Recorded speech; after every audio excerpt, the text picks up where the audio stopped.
Pois é, pessoal. Hoje provavelmente entre para a história como talvez o dia da infâmia, né? Mas enfim, mesmo com tudo isso, tem alguns acontecimentos que estão gerando muita especulação. Como, por exemplo, como seria o posicionamento do André Mendonça se ele tivesse o poder de anular todo esse circo que acontece hoje em Brasília, chamado julgamento do golpe. Pois é, se o André Mendonça tivesse poder para tal, mas ele tem. Agora, se ele vai fazer, não sei. Tá todo mundo comentando esta matéria da CNN política aqui, do André Mendonça. A matéria diz o seguinte: o Mendonça vira relator de pedido de suspensão de ação do plano de golpe. Sim, foi feito um pedido, né, a defesa do Hélio Ferreira Lima, que é um tenente-coronel ex-auxiliar do Bolsonaro, ele fez um pedido, e o pedido, a relatoria disso caiu na mão do André Mendonça, um habeas corpus. O ministro André Mendonça, do STF, foi designado relator de um pedido liminar para suspender a ação de tentativa de golpe de Estado. O julgamento do ex-presidente Jair Bolsonaro e outros 7 réus começa nesta terça-feira. O pedido de habeas corpus foi impetrado pela defesa do tenente-coronel Hélio Ferreira Lima na última quarta-feira, que integra o núcleo 3 do processo da trama golpista. Mendonça, indiciado da trama golpista. Mendonça, indicado por Jair Bolsonaro à corte, foi sorteado relator no dia seguinte. O ministro ainda não fez nenhum despacho no processo. Além da suspensão da ação penal, a defesa pede a revogação da prisão preventiva do tenente-coronel, que está preso desde novembro de 2024. Integrante às Forças Especiais do Exército, os chamados Kid Preto, Ferreira Lima é acusado de ter participado da elaboração do plano para manter Bolsonaro no poder. Veja que esse julgamento de Bolsonaro, ele mira justamente não só o Bolsonaro, mas todos aqueles do núcleo mais próximos ao Bolsonaro, que mostra que não é um julgamento, é uma limpeza política dos opositores que eu não gosto. É simples assim. Agora, o André Mendonça, ele poderia simplesmente dar um habeas corpus em relação ao tenente-coronel. E se ele dá o habeas corpus, ele coloca o tenente-coronel em liberdade, né? Ele dá o direito do tenente-coronel de sair da prisão. Acontece que já é costume entre os ministros do STF, porque eles se protegem, né? Eles são ali grupos que se protegem. Então, um ministro não passa por cima da decisão do outro. Então, eu vou ser sincero que eu duvido muito que o André Mendonça seria o tipo de pessoa que tentaria barrar essa injustiça.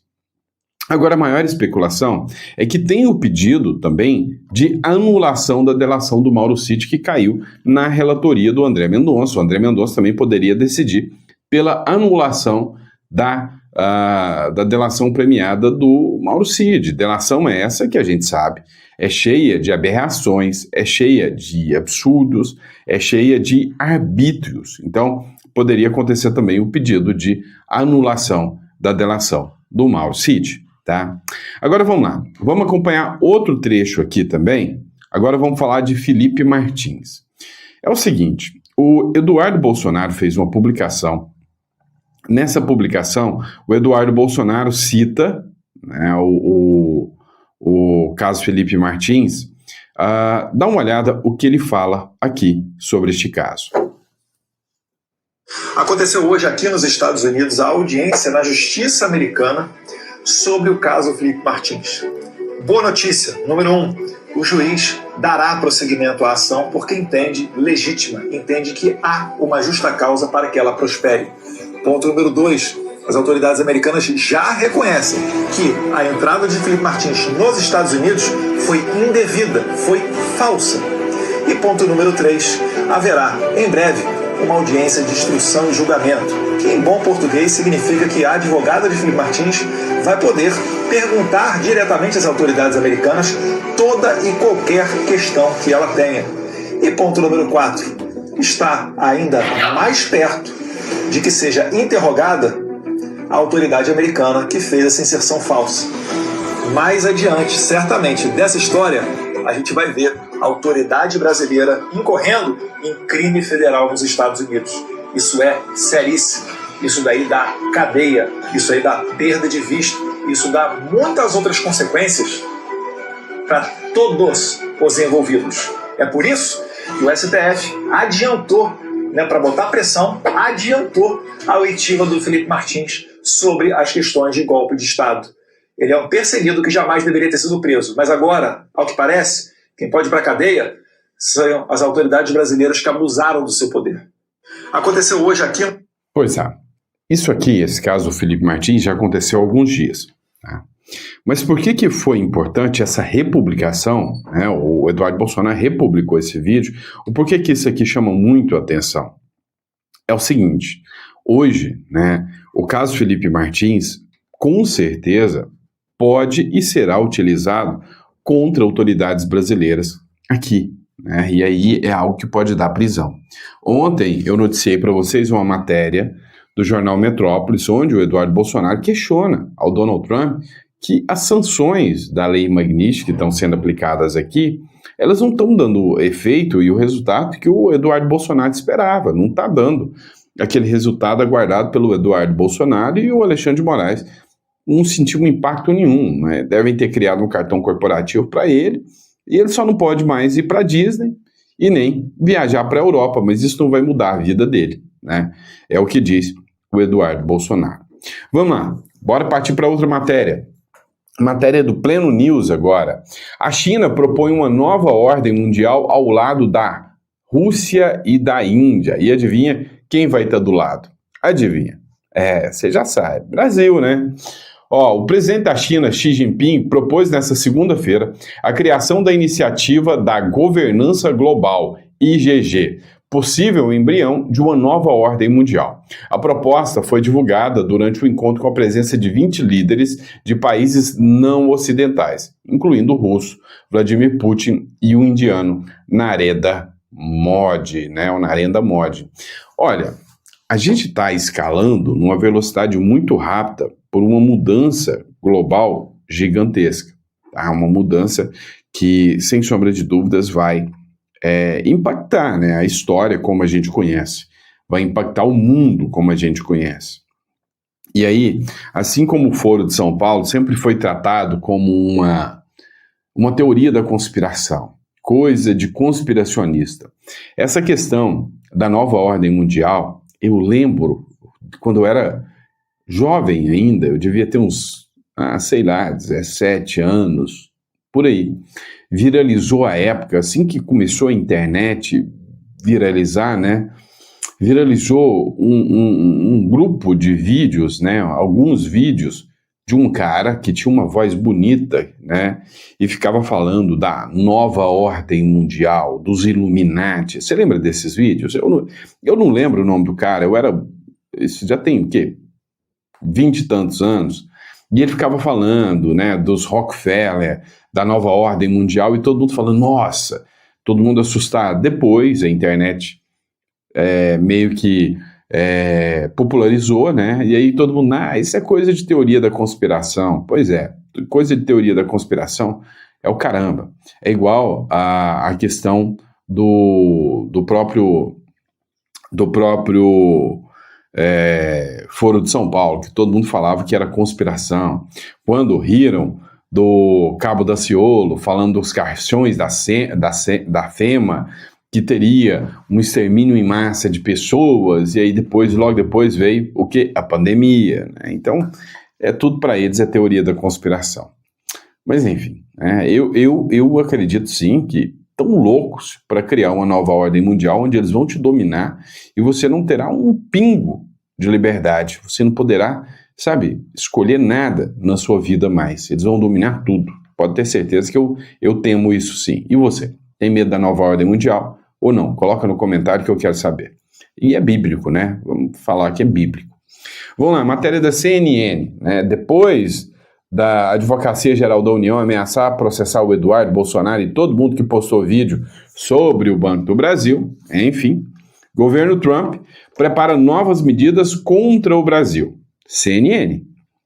Alvos agora são bancos do Brasil e as importações da Rússia, apurou a CNN. Empresa americana pedem a manutenção de barreiras, tá? Pede a manutenção de barreiras. Ao aplicar a lei Magnitsky em 30 de julho, o Departamento do Tesouro americano se municiou para punir com sanções econômicas instituições que prestem serviços ao ministro Alexandre de Moraes, do Supremo Tribunal Federal. Pois é, né? Aí o Vinícius Carrião escreveu, bem grave, né? O Banco do Brasil virou alvo dos Estados Unidos e pode se ferrar. Legal. E aí tem uma outra publicação aqui também que fala exatamente sobre isso também, né? Ó, o Lorival Santana aqui publicou aqui, ó. Governo Donald Trump prepara novas medidas contra o Brasil. Ó, os alvos agora são o Banco do Brasil e as importações da Rússia. Os Estados Unidos preparam medidas contra o Banco do Brasil e contra as importações da Rússia, além da contestação dos argumentos do governo e das empresas brasileiras em relação a uma tarifa de 50%. As informações são de diversas fontes consultadas pela CNN em Washington. A situação é fluida e depende do presidente Donald Trump, que pode mudar de planos ou não, né? Na tarde dessa segunda-feira, a sanção mais iminente parece ser contra o Banco do Brasil. Segundo o relato de uma dessas fontes, o contexto é o início do julgamento do ex-presidente Jair Bolsonaro nesta terça-feira. Ao aplicar a lei Magnitsky em 30 de julho, o Departamento do Tesouro americano se municiou para punir com sanções econômicas instituições que prestem serviço ao ministro Alexandre de Moraes, do Supremo Tribunal Federal. No dia 1º de agosto, o ministro Flávio Dino, também do STF, determinou, ao julgar outro caso, que leis, decisões judiciais, decretos ou ordens executivas de outros países não têm eficácia no Brasil, a não ser que sejam homologadas pela Justiça brasileira ou aprovados conforme a Constituição e as leis nacionais. Pois é, né? Fizeram uma escarcéu, dizendo aí que quem falasse isso ia ser preso, processado. Vem o Danúzio aqui também, publica também a matéria. O governo Trump prepara sanções contra o Banco do Brasil por fornecer cartões Elo a Moraes, ou seja, o Banco do Brasil não respeitou, né, a matéria. E aí vem de novo, né, a Folha de Pernambuco aqui. Banco do Brasil denuncia vídeo de Eduardo Bolsonaro por fake news e pede ação da AGU contra a corrida bancária. O Eduardo Bolsonaro disse que o Banco do Brasil poderia ser sancionado pelo Donald Trump em virtude das medidas, né, aplicadas pela lei Magnitsky e devido ao fato do Banco do Brasil dar respaldo ao ministro Supremo Alexandre de Moraes e que o Banco do Brasil poderia ser sancionado. Ou seja, a mesma matéria que acabou de ser publicada agora pela CNN. E aí a Júlia Lucy, ela fez uma publicação aqui do seguinte: o Trump avalia aplicar punição diretamente ao Banco do Brasil, porque a empresa se recusou a suspender os cartões de Alexandre de Moraes. As consequências podem ser terríveis. Falar sobre isso é direito de todos os brasileiros, os quais não devem ser perseguidos por buscarem o melhor para si e para os seus patrimônios. Eu, por exemplo, sei que está começando o julgamento do Bolsonaro hoje e não quero ter meu dinheiro no Banco do Brasil hoje, tá? Porque eu sei que hoje vem pressão norte-americana e eu não quero ter, né, dinheiro podendo correr o risco de ser travado ou então eu não poder enviar esse dinheiro para uma conta no exterior ou algo nesse sentido, tá? Ó, agora, tem outras questões, a gente tem que analisar tudo da forma mais coerente possível. E aqui eu já acho que o Donald Trump já está mirando o Brasil até demais. E assim, eu não sei até onde isso vai permanecer, tá? Ó, os Estados Unidos exigem embargo total ao agronegócio brasileiro, citando desmatamento e trabalho escravo. E aqui eu já discordo completamente do Donald Trump. O agronegócio brasileiro é referência, tá? É referência. E essa matéria aqui, né, essa atitude do Donald Trump, eu não apoio em momento algum. O setor do agronegócio dos Estados Unidos intensificou sua pressão pelo fechamento total do mercado norte-americano aos produtos brasileiros, argumentando que a competitividade do agronegócio brasileiro é sustentada por práticas insustentáveis e desleais. Mentira, isso aqui é mentira, tá? O agronegócio brasileiro é uma máquina, tá? É uma máquina. O produtor brasileiro, ele realmente é um cara que soube se reinventar. Nós temos um solo adequado, nós temos o ambiente adequado e nós temos um povo muito trabalhador, né? Trabalha muito mais, diga-se de passagem, lá no campo. O homem do campo é onde tem, né, assim, orgulho e trabalha muito mais que qualquer outro povo por aí. Então, eu discordo completamente, né? Segundo Lorival Santana, fazendeiros e lobistas agrícolas americanos alegam que o Brasil utiliza desmatamento ilegal e até mesmo trabalho escravo para reduzir custos e dominar o mercado global, especialmente em commodities como soja, carne bovina e café. Essa atitude, amplificada por setores protecionistas nos Estados Unidos, busca justificar tarifas de 50% já impostas e agora moer um embargo completo que poderia custar ao Brasil bilhões em exportações, com os Estados Unidos direcionando sua demanda para a China. Pois é, meu irmão, isso aqui, se acontecer, vai ser uma pancada para o Brasil, né? Se os Estados Unidos mirarem um agronegócio dessa forma, e aí é aquela questão, né? O impacto que isso irá tomar, né? Vamos lá, ó, vou trazer um vídeo para vocês aqui da Fabi Rezende, contadora. Ela falou sobre a nova instrução da Receita Federal, onde, caso você tenha movimentações financeiras acima de R$2.000, sim, você vai estar completamente monitorado. Meu amigo, você que está me acompanhando, tá? Você está ligado o que vai acontecer com as receitas de aluguel? Vai dobrar o imposto para quem tem aluguel. Hoje, o brasileiro, né, até uma cultura do brasileiro e até uma segurança, uma solidez maior. O brasileiro ele tem a tendência de investir em imóveis. Né, em imóveis. Ou seja, eu tenho um cliente, ele recebe 1 milhão por mês só de aluguel de imóveis. Só de aluguel de imóveis. E sabe, vai dobrar o imposto. Cara, vai chegar a níveis absurdos com o novo IBS e CBS. Vai chegar a níveis escandalosos. Agora você imagina o cara que se fez um planejamento, fez uma estrutura, de repente, ele é impactado nessa maneira. Agora, tem um pequeno também. Sabe você aí que recebe 3 mil por mês de aluguel, né? Recebe aí, sei lá, 4, 5 mil por mês de aluguel. Cara, você vai estar arrebentado. Vai te arrebentar, tá? Vou te dar um exemplo. Se você movimenta agora mais de 2 mil e é no Pix, acabou. Não vai ter como você não pagar. Também vai ter um cruzamento de todos os dados. Se você aluga a sua casa para alguém e essa pessoa fizer qualquer cadastro usando o seu endereço, se ela tiver um comprovante de endereço de água, luz, telefone no endereço dele, qualquer coisa que ele tiver, vai ter um cruzamento de dados. E agora vai ter uma tabela FIP dos imóveis. E não adianta você jogar por baixo. Tá? Às vezes você aluga aí por 4 mil, 2 você recebe em dinheiro por fora e 2 mil você declara. Não, vai ser na tabela FIP, tem que ser daquele valor. Então vai te arrebentar aí agora. Aproveitando essa operação aí do crime organizado, o governo Lula foi esperto e conseguiu fazer uma instrução normativa da Receita Federal para pegar aí, né, pessoas que supostamente sonegam impostos. Dá uma olhada no que ela fala. Você costuma receber Pix nas suas contas digitais que totalizam transações acima de R$2.000? Sim? Então, muito cuidado, porque saiu a Instrução Normativa 2278, tá? No dia 28 de agosto de 2025, onde diz o seguinte, que todas as transações acima de R$2.000 na pessoa física e acima de R$6.000 na pessoa jurídica terão que ser reportadas para a Receita Federal, através da e-financeira. É claro que a gente tem outros meios, né, de declarar não só o que a gente está recebendo, como também o que a gente está pagando, que é a e-financeira e a DIMP. Elas informam tudo que passa ali na nossa conta bancária, a partir de 2 mil na PF e a partir de 6 mil na PJ.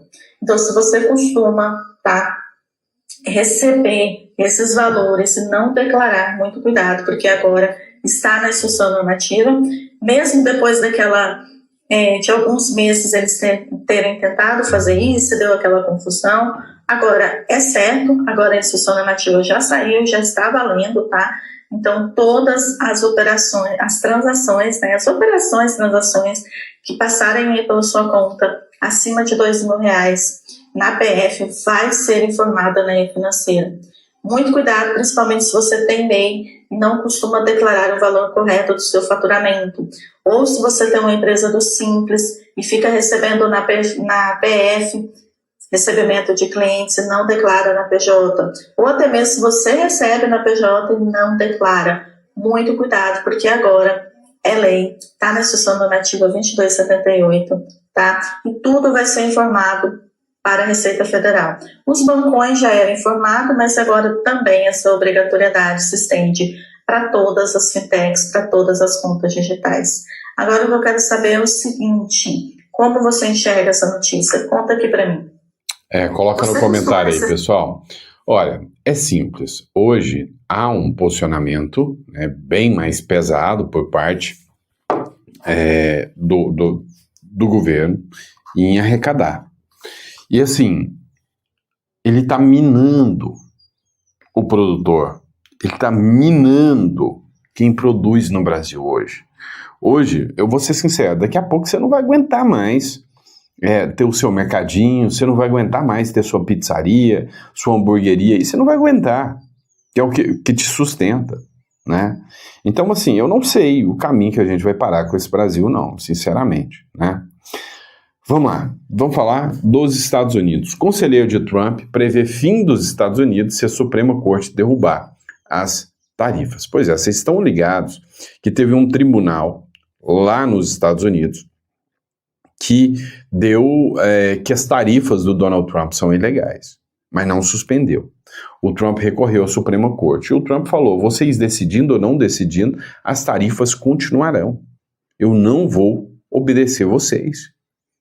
E a Suprema Corte tem uma grande possibilidade dela acompanhar o posicionamento do Donald Trump. Navarro disse que se a Suprema Corte confirmar a decisão contra as tarifas de Trump, será o fim dos Estados Unidos. E defendeu a taxação das importações. O Peter Navarro, conselheiro do presidente Donald Trump, afirmou que se a Suprema Corte confirmar a recente decisão judicial que considerou inconstitucional boa parte do tarifaço de Trump, será o fim dos Estados Unidos. Navarro concedeu entrevista ao canal Fox News e defendeu a taxação das importações, afirmando que ninguém pretendia torná-las permanentes. As informações são do jornal O Estado de São Paulo. Pois é, hoje, se houver o fim da taxação, o Donald Trump disse que o mercado americano vai colapsar, porque os produtos americanos são caros. São caros. E aí, com a sobretaxa que os países aplicam, eles se tornam, com toda certeza, produtos que ficam inviáveis para outros países. E aí vem a China, que faz transações com tarifas muito menores e consegue se impor muito mais em outros mercados. Vamos lá, agora vamos ouvir o nosso ministro da Fazenda falando sobre os Correios. O ministro Haddad diz que Correios estão falidos porque enviam cartas. Dá uma olhada nisso. Eu queria te perguntar sobre as estatais, que registraram um déficit de 2 bilhões agora em julho. Qual é a avaliação que o senhor faz? Por que as estatais estão dando tanto prejuízo depois de terem dado lucro? É o PT. Olha, nós temos basicamente um problema nos Correios hoje. Os Correios hoje inspiram cuidado. Por quê?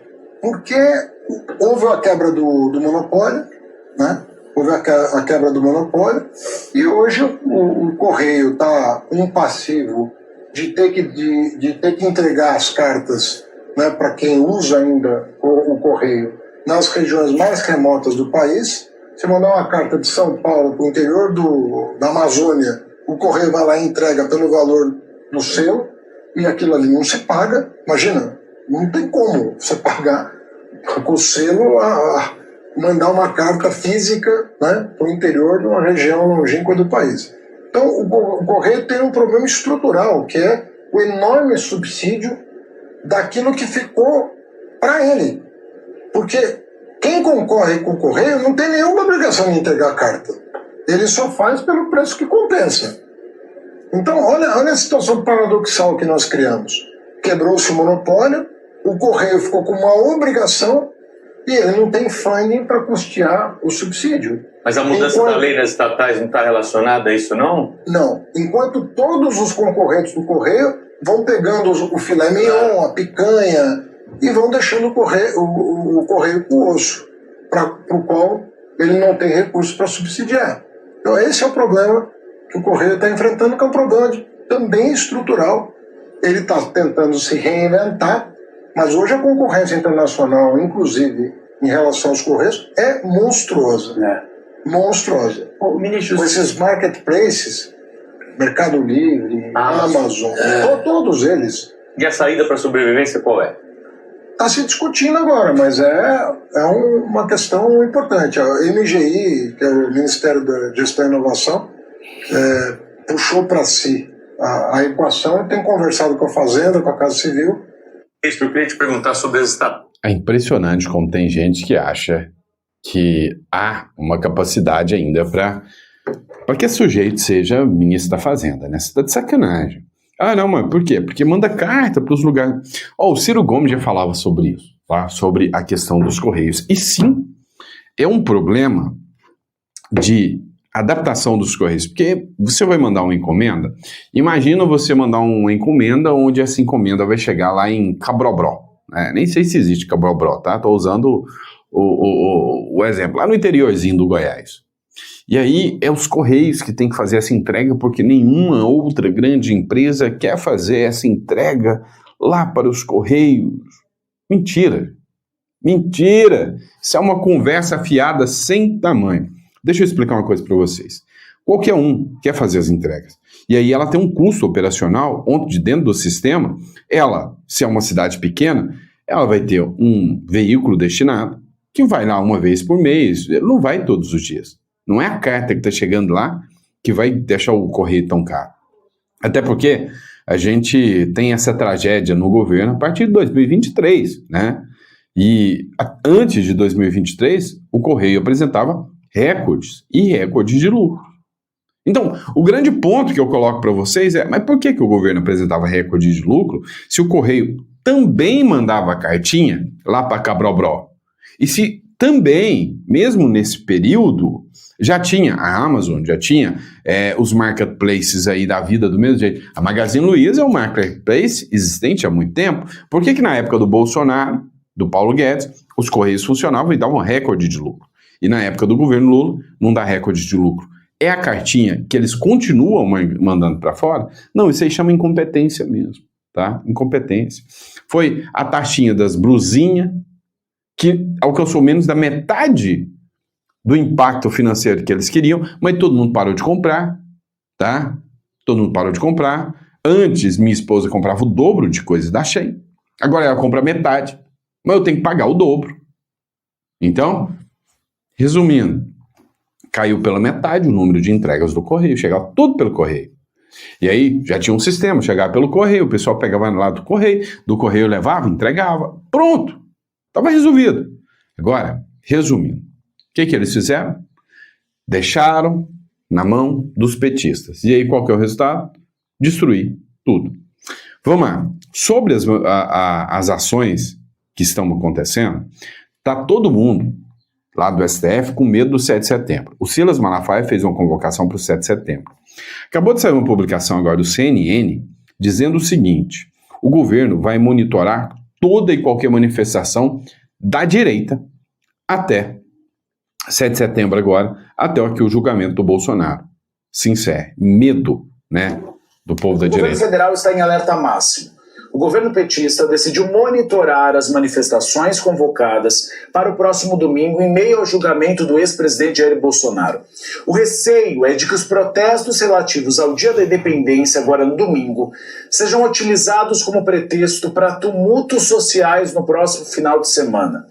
Segundo relatos feitos a mim, a gestão petista elaborou inclusive uma lista de convocações no Brasil inteiro para acionar as forças de segurança caso aconteçam episódios de violência, ou seja, eles já sabem que lá naquele local vai ter então um protesto e aí as forças de segurança ficam ao redor ou numa área próxima para comparecerem caso haja algum problema, quebra-quebra, por exemplo.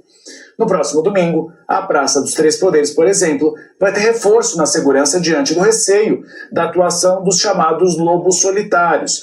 Vocês lembram aquele homem que se estourou uma bomba na frente da Estátua da Justiça? São pessoas que agem por conta própria, chamados lobos solitários, e podem atentar contra as instituições democráticas. O julgamento do núcleo 1 do processo do plano golpista vai ter início amanhã, com perspectiva de se estender por no mínimo 3 semanas. O PL de Jair Bolsonaro avalia convocar protestos nacionais, caso haja uma eventual condenação do líder da direita. E o mote já foi definido dos bastidores. É Bolsonaro livre. O governo federal está em alerta máximo.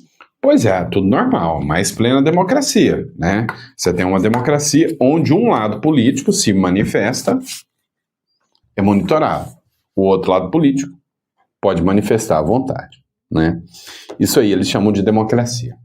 É isso, pessoal. Muito obrigado pela paciência, né, de acompanhar mais um editorial. Obrigado pela confiança, pela credibilidade. Prometo para vocês que agora a gente vai cumprir o horário certinho. Vocês viram que eu estou gravando de outro lugar, né? Quando eu gravo de lá do escritório, é um tumulto só e eu não consigo soltar os vídeos no horário. Mas agora vou conseguir trazer todos para vocês no horário certo, tá bom? Grande abraço, fica com Deus e até o próximo editorial. Abraço!